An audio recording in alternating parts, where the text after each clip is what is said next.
بسم الله الرحمن الرحيم أنيقو دكتور نعيمة آدم حسين دكتورada haweenka kana howlgasha isbitaalka Dalmar waxaan soo weydiiyay bukaanada noogu xirnaa qaybta meediyaha su'aal hooyada uurka leh iyo soonka inay soomi karto marka waxa uu jawaabeynaa hooyada uurka leh oo rabto inay soonto waa inay sameysaa in ay cunto caafimaad leh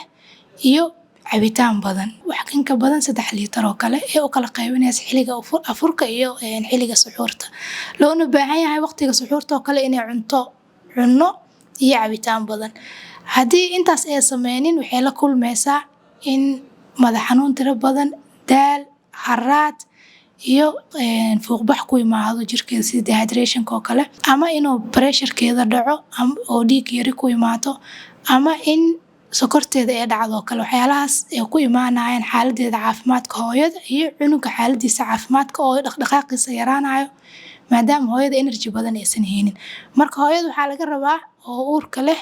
rabto inay soonto in xilliga afurka iyo xilliga suxuurta inay isticmaasho cunto caafimaad leh iyo cabitaan badan si ay uga hortagto daalka iyo dhiig yarida iyo xaaladihii aan soo sheegnay waxaan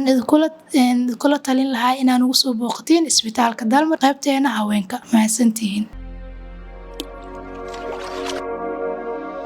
Dalmar Specialty and Teaching Hospital. Higsigeenu waa caafimaadkaaga.